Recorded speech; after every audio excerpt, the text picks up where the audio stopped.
कुछ हो जाता तो? हाँ, तो मरने देते ना।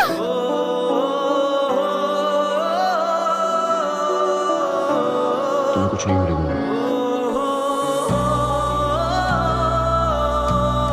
क्या करोगे? इसी तरह यूं रोज मेरा तमाशा बनाओगे?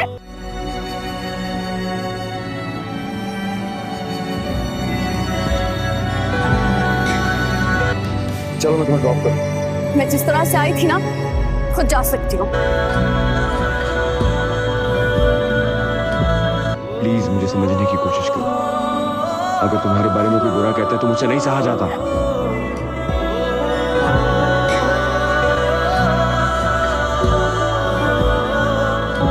हाँ तो फिर पूरी दुनिया को आग लगा दो और आखिर में मुझे भी।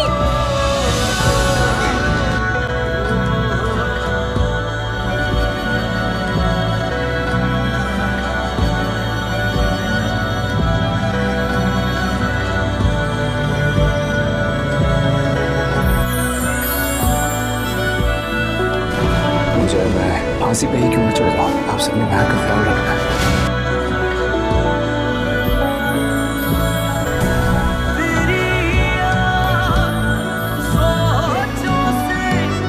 मुझे भी कोई फिक्र नहीं है। मुझे भले जेल हो जाए, मैं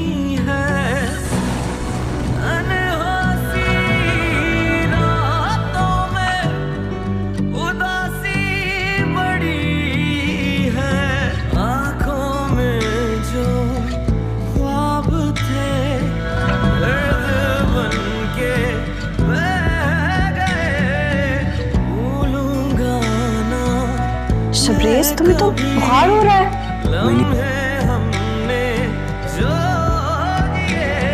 बस थकन हो गई शायद। पहले यूनिवर्सिटी फिर ऑफिस, तो थकन तो होगी ना।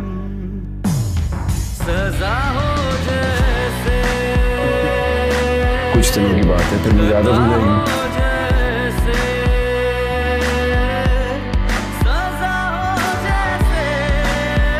जब इतनी प्यारी बीवी सारी रात खिदमत करेगी मेरी, तो बुखार को तो दुम दबा कर भागना ही था।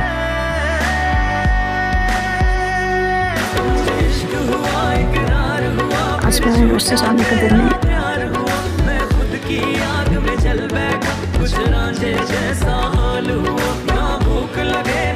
सिर्फ फांसी के फंदे तक पहुंचा के रहूंगी मैं। फ्रेंड्स, अगर आप लोग भी राय जुनून के एपिसोड नंबर 27 ढूंढने की कोशिश कर रहे हैं और वो एपिसोड अभी तक आपको नहीं मिली, तो वो इसलिए क्योंकि अभी तक ये एपिसोड हम टीवी के ऑफिशियल चैनल पर अपलोड ही नहीं की गई। आप चाहे जहां पर भी ये एपिसोड तलाश कर ले, ये आपको कहीं पर भी नहीं मिलने वाली। लेकिन आज की इस वीडियो के अंदर मैं आप लोगों को एपिसोड नंबर 27 की पूरी स्टोरी बताने वाला हूँ कि राय जुनून के आने वाली एपिसोड नंबर 27 में एग्जैक्ट क्या क्या होने वाला है। जब शबरेज को फांसी पर लटका दिया जाएगा तो उसके बाद महर के साथ कैसा सलूक किया जाएगा। दोस्तों, ये 3 से 4 मिनट की स्टोरी अगर आप देख लेते हैं तो इसमें इतना मजा आने वाला है कि आपको अगली एपिसोड के आने तक का इंतजार भी नहीं होगा। इस ड्रामा सीरियल की अगली एपिसोड बहुत ज्यादा रोमांटिक बनाई गई है। अगली एपिसोड के चांद एक सीन भी मैं आपको इसी वीडियो के अंदर दिखाने वाला हूँ, तो इसलिए आप इस वीडियो को छोड़कर मत जाइएगा, क्योंकि इसके अलावा आपको ये स्टोरी कहीं से भी पता नहीं चलने वाली। तो आए शुरू करते हैं।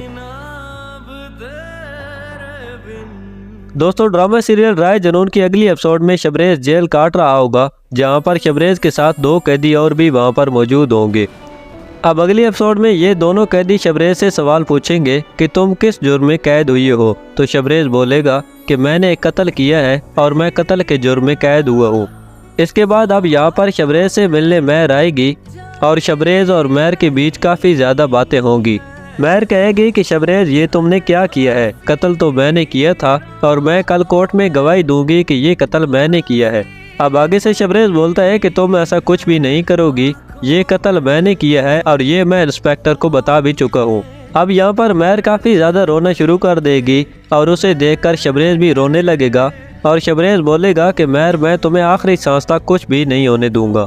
अब इसके बाद यहाँ पर इन दोनों के दरमियान कुछ बातें चलती रहेंगी। इसके बाद इंस्पेक्टर आएगा और बोलेगा कि आपकी मुलाकात का वक्त खत्म हो चुका है और वो महर को यहाँ से ले जाएगा। इसके बाद जब महर चली जाएगी तो शबरेज यहाँ पर जेल में बैठा होगा और उसे महर की काफ़ी सारी यादें आ रही होंगी। कुछ देर तक शबरेज को ये यादें इसी तरह आती रहती हैं। तो इसके बाद यहाँ पर जैन और शबरेज का वकील शबरेज से मुलाकात के लिए आ जाते हैं। अब यहाँ पर जैन जैसे ही शबरेज को देखता है तो वो बोलता है कि ये मेरे भाई तुमने क्या किया, ऐसा कैसे कर सकते हो तुम। यहाँ पर जैन और शबरेज के दरमियान बातें चलती रहेंगी और इसके बाद जैन शबरेज को बताएगा कि बाबा ने ये वकील तुम्हारे लिए किया है जो कि कल कोर्ट में तुम्हारे हक में बोलेगा। इसके बाद अब जैन शबरेज से कहेगा कि हम तुम्हें बचाने की पूरी कोशिश करेंगे। तो आगे से शबरेज कहता है कि मुझे अपनी फिक्र नहीं है, मुझे चाहे सारी ज़िंदगी के लिए जेल हो जाए या फिर मुझे फांसी पर लटका दिया जाए, लेकिन आप सब ने मेहर का बहुत ख्याल रखना है। मैं ये अपनी अमानत छोड़कर जा रहा हूँ आप लोगों के पास। इसके बाद अब जैन और उसके वकील का यहाँ पर मुलाकात का वक्त ख़त्म हो जाएगा और वो यहाँ से चले जाएंगे। अब शबरेज से मुलाकात के लिए यहाँ पर एलन आएगी और वो शबरेज से बोलेगी कि तुम मेरे भाई के कातिल हो और मैं तुम्हें फांसी के फंदे तक पहुँचा कर रहूँगी। इसके बाद अब अगली सुबह आ जाती है जब शबरेज को कोर्ट में पेश किया जाता है, लेकिन पुलिस के पास शबरेज के खिलाफ बहुत ठोस सबूत होने की वजह से शबरेज का वकील यहाँ पर कुछ नहीं कर पाता और जज शबरेज को सजाए मौत सुना देता है। इसके बाद अब शबरेज के सारे घर वाले शबरेज से आखिरी मुलाकात के लिए आएंगे और यहाँ पर शबरेज की आखिरी मुलाकात होगी। यहाँ पर भी काफ़ी रोमांटिक सीन बनाया गया है और इसके बाद अब शबरेज को फांसी पर लटका दिया जाएगा। अब जब शबरेज की यहाँ पर मौत हो जाएगी तो उसके बाद इसकी मैयत इनके घर में भेज दी जाती है। इसके बाद अब आप देखेंगे कि यहाँ पर मेहर, माजबीन और दूसरे सब घर वाले बहुत ज़्यादा रो रहे होंगे और माजबीन बोलेगी कि इसमें मेहर का कोई कसूर नहीं, यहाँ पर सब गलती मेरी है। और माजबीन ने पिछली किस्त में जो मेहर को धमकी दी थी कि अगर मेरे बेटे को कुछ भी हो गया तो मैं तुम्हें जिंदा नहीं छोड़ूंगी, उस धमकी पर माजबीन पूरा नहीं उतरती और वो मेहर को माफ़ कर देती है। दोस्तों इसी तरह हर ड्रामे की नेक्स्ट एपिसोड की पूरी स्टोरी सबसे पहले जानने के लिए आप डी ड्रामा चैनल को सब्सक्राइब ज़रूर से कर लें